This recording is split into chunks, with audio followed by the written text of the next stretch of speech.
اعوذ باللہ من الشیطان الرجیم بسم اللہ الرحمن الرحیم اللہم صلی علی محمد و آل محمد وعجل فرجہم۔ السلام علیکم ورحمۃ اللہ وبرکاتہ۔ جہان علم سٹی آف نالج اکیڈمی سے آپ کی میزبان بی بی جان آپ سے مخاطب ہیں۔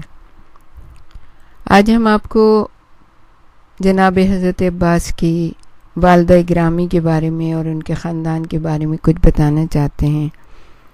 آپ نے حضرت عباس کا تذکرہ بہت سنا ہوگا، علمدار لشکر حسین ابن علی، اور ان کی فضیلت کا کیا کہنا۔ ان کے نانا حزام بن خالد بن ربیعہ ایک بار بنی کلاب کی ایک جماعت کے ساتھ سفر کر رہے تھے۔ ایک رات انہوں نے خواب میں دیکھا کہ وہ سرسبز اور خوبصورت صحرا میں بیٹھے ہوئے ہیں، لوگوں کے ہجوم سے دور۔ ایک بہت ہی بڑا قیمتی مروارید ان کے ہاتھ میں تھا۔ اس حسین اور خوبصورت مروارید کی چمک انہیں متعجب کر رہی تھی اور ان کی آنکھوں کو خیرہ کر رہی تھی۔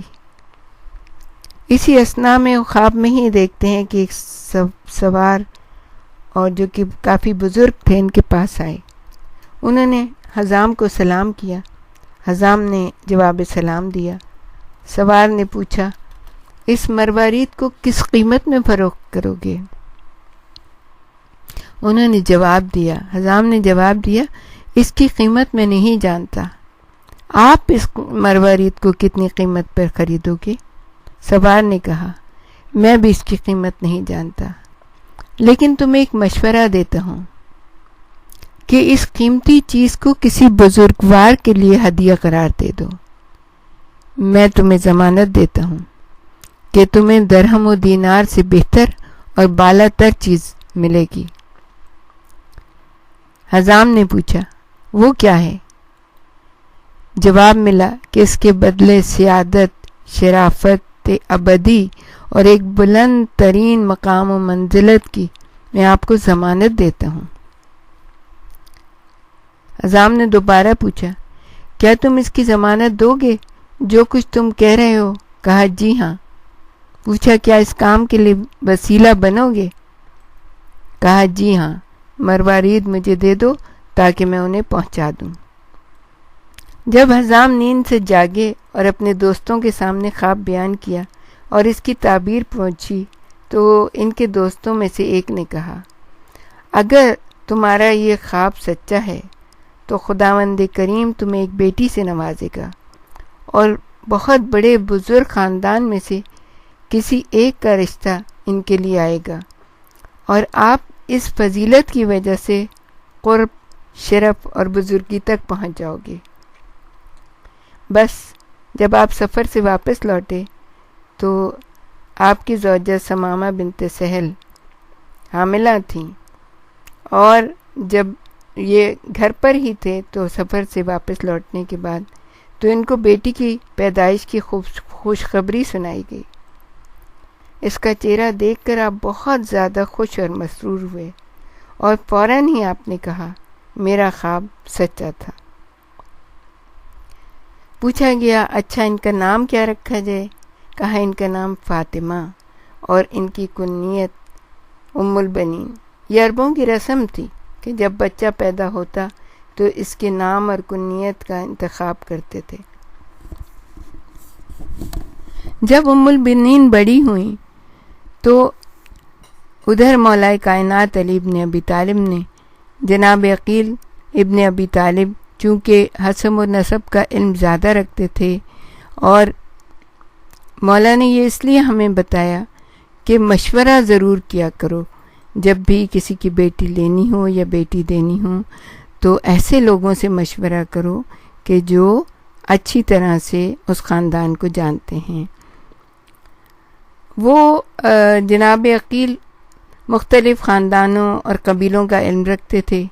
عقیل کی مہارت اور تجربے کو مد نظر رکھتے ہوئے مولا کائنات نے ایک دن حضرت عقیل سے فرمایا، عرب کی شجاع اور معروف خاندان کی لڑکی کا میرے لیے انتخاب کریں تاکہ اس خاتون کے بطن سے شجاع، دلیر اور شہادت کا عزم رکھنے والی اولاد پیدا ہو۔ عقیل نے عرب کے قبائل اور طوائف کے درمیان ان کے اخلاق، شجاعت کی تحقیق اور جستجو کرنے کے بعد فاطمہ، جو کہ بعد میں ام البنین کے نام سے مشہور ہوئیں، ان کو پسند کیا اور اس ارجمند خاتون کے اوصاف کو امیر المومنین کے سامنے پیش کیا۔ حضرت علی نے ان سے فرمایا، جا کر ان کے والدین سے خواستگاری کریں۔ جب حضرت عقیل حضرت ام البنین کے رشتے کے لیے جناب حزام کے گھر آئے اور اس بارے میں بات کی تو حزام نے فوراً صداقت اور کمال کے ساتھ کہا، حضرت امیر المومنین سے عرض کریں، ہم بادیہ نشین ہیں اور تہذیب و شائستگی سے اتنے زیادہ بہرمند نہیں ہیں۔ حضرت امیر المومنین اپنی زوجیت کے لیے کسی متمدن خاندان کا اور خاتون کا انتخاب کریں، کیونکہ یہ دو متضاد تہذیبوں کا ملاپ ہوگا۔ حضرت عقیل نے حزام کی باتوں کو سننے کے بعد فرمایا، جو کچھ آپ کہہ رہے ہیں حضرت امیر المومنین اس سے بہت باخبر ہیں، ان باتوں کے باوجود وہ آپ کے خاندان میں شادی کی خواہش رکھتے ہیں۔ حضرت ام البنین کے والد نے حضرت عقیل سے مہلت مانگی تاکہ بچی کی والدہ اور خود بچی سے پوچھیں، اور ان سے کہا کہ اکثر خواتین اپنی اولاد کے رویے اور حالات سے آگاہ ہوتی ہیں، ان کی مصلحت کو بہتر جانتی ہیں۔ جب حضرت ام البنین کے والد اپنی بیٹی اور بیوی کے پاس آئے تو اس وقت حضرت ام البنین کی والدہ اپنی بیٹی کے سر پر کنگھی کر رہی تھیں، اور حضرت ام البنین نے اپنی پہلی رات کو جو خواب دیکھا تھا وہ اپنی والدہ کے سامنے بیان کر رہی تھیں۔ حزام چپ چاپ ایک طرف کھڑے ہو گئے۔ وہ اپنی ماں سے کہہ رہی تھیں، جبکہ بہت ینگ تھیں وہ اور بہت خوبصورت بھی تھیں۔ ان کے بال بھی بہت بڑے بڑے تھے۔ ماں بالوں میں کنگھی کر رہی تھی، پیار سے کہا کہ ماں، میں نے ایک خواب دیکھا ہے، ایک سرسبز اور درختوں سے پر جس میں سنہرا پانی جاری تھا، اور بہت سارے میووں سے لدے درختوں کو میں نے باغ میں دیکھا۔ چاند اور ستارے چمک رہے تھے، میری آنکھیں اس باغ کی طرف لگی ہوئی تھیں اور خدا کی عظمت اور اس کی آفرینش پر غور و فکر کر رہی تھی کہ آسمان کو بغیر ستونوں کے کیسا بلند و بالا بنایا۔ اسی طرح چاند ستاروں کے بارے میں سوچ میں غرق تھی کہ چاند آسمان سے آہستہ آہستہ نیچے اترا اور میرے دامن میں آ کر اتر گیا، اور اس سے ایک ایسا نور نکلا جس نے میری آنکھوں کو خیرہ کر دیا۔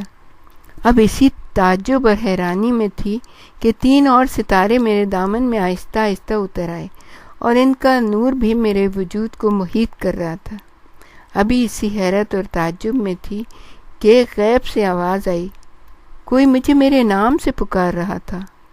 میں آواز تو سن رہی تھی لیکن اسے دیکھ نہیں سکتی تھی۔ کوئی کہہ رہا تھا، فاطمہ، تمہیں سعادت مبارک ہو، اور 3 ستاروں کی روشنی رکھنے والے تمام انسانوں کے سید و سردار پیغمبر کے بعد، اور اس طرح خبر میں آیا ہے اس کے بعد۔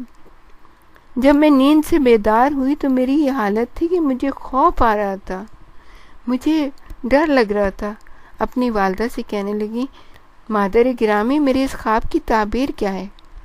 والدہ نے اپنی لائق، سمجھدار اور عقیل بیٹی سے کہا، بیٹی، آپ کا خواب سچا ہے، آپ کو بہت جلد ایک جلیل القدر اور عظیم مرتبت رکھنے والے شخص کی زوجیت کا شرف حاصل ہو رہا ہے، ایسا شوہر جو اس امت کا امام ہو سکتا ہے۔ اس سے آپ کو اللہ تعالیٰ 4 فرزندوں سے نوازے گا، جس میں پہلے فرزند کا چہرہ مبارک چاند جیسا ہوگا اور باقی 3 فرزندوں کے چہرے ستاروں کی طرح ہوں گے۔ ماں بیٹی کی دوستانہ اور محبانہ گفتگو ابھی رواں دواں تھی کہ حزام ایک کونے سے باہر نکل کر آئے۔ انہوں نے علی علیہ السلام کے رشتے کے بارے میں اپنی زوجہ سے پوچھا کہ ہماری بیٹی حضرت امیر المومنین کی زوجہ بننے کی صلاحیت رکھتی ہے؟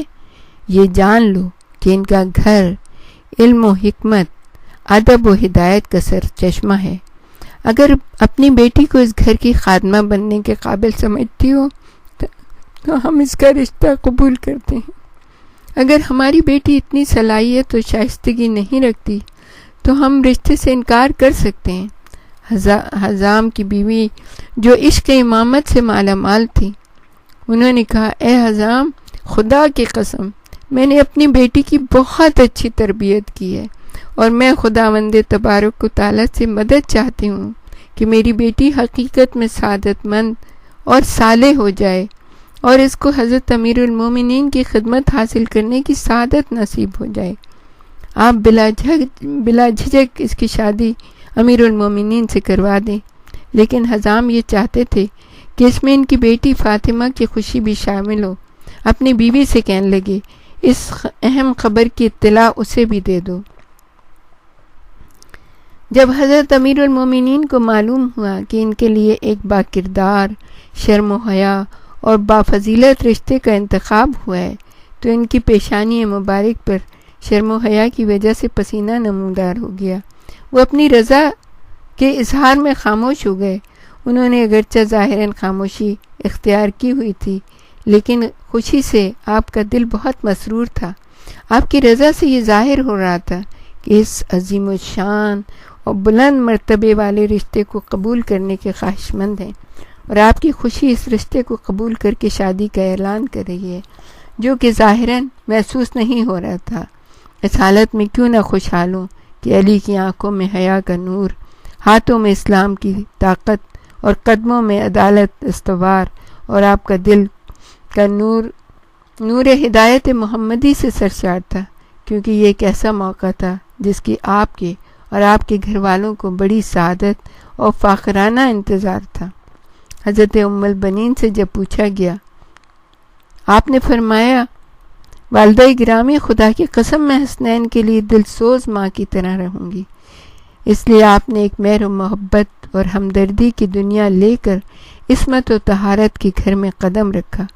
حضرت عقیل نے وکیل بن کر نکاح کا خطبہ جاری کیا۔ ایسے منظم اور با ترتیب طریقے سے بہت جلد حزام کی بیٹی فاطمہ کو حضرت امیر المومنین کے گھر روانہ کر دیا گیا۔ حیدر سے کبھی پوچھتی تھیں پامے صفدر، دونوں میں بہت چاہتے تھے کس کو پیمبر، اس بی بی سے فرماتے تھے یہ فاتح خیبر، الفت تھی محمد کو نوازوں سے برابر، یہ دونوں دل جان رسول دوسرا تھے، صدقے کبھی ان پر تھے کبھی اس پہ فدا تھے۔ اور جناب ام البنین بھی بالکل یہی ان کا طریقہ تھا، کبھی حسین اور کبھی حسن علیہ السلام کے اوپر صدقے ہوتی تھیں۔ جب امیر المومنین اپنی زوجہ ارجمن میں نیک سیرتی، پاک بازی، نیک بصفی، بلند اخلاقی، ایمانداری اور استواری، عقل مندی اور باکرداری جیسی خصوصیات نظر آئیں تو آپ نے دل کی گہرائیوں سے ان کی عزت کی اور انہیں گرامی قدر سمجھا اور ان کی حرمت کی حفاظت کرنے کی کوشش کی۔ اس دوشیزہ کی جب حضرت علی کے بچوں پر نظر پڑی تو آپ نے بلا فاصلہ ان کی خدمت کرنے اور ان کی پرستاری کرنے کا تہہ دل سے ارادہ کر دیا۔ ان کی خدمت میں آپ ایک حقیقی ماں ثابت ہوئیں۔ حضرت ام البنین ایک ایسی خوش قسمت خاتون تھیں جن کا انتظار مولائے کائنات علی ابن ابی طالب کو تھا۔ حضرت ام البنین ایک ایسی خاتون تھیں جنہیں دنیا والوں کے سامنے شہ مرداں شہروز قمر بنی ہاشم ابو الفضل العباس کو پیش کیا۔ ایسی شجاعت کی ابتدائی جوانی میں بڑے بڑے لشکروں کے درمیان جواں مردی کا مظاہرہ کیا، اور اتنے تیز شمشیر زن تھے کہ ذرہ برابر بھی ڈر ان کے دل میں نہ تھا۔ ہمارے ساتھ ہی رہیے گا، ہم آپ کو خاندان جناب حضرت عباس کے بارے میں اور بھی بہت کچھ بتانا چاہیں گے، کیونکہ بہت کم ایسا ہوتا ہے کہ مجالس میں اس کا تذکرہ ہوتا ہے۔ ہم یہ چاہتے ہیں کہ آپ کو صحیح ادراک ہو کہ حضرت عباس کس خاندان سے تعلق رکھتے تھے، ان کی ننیال کیا تھی۔ ددیال کا تو آپ کو پتہ ہے، مولائے کائنات علی ابن ابی طالب کے فرزند۔ وآخر دعوانا ان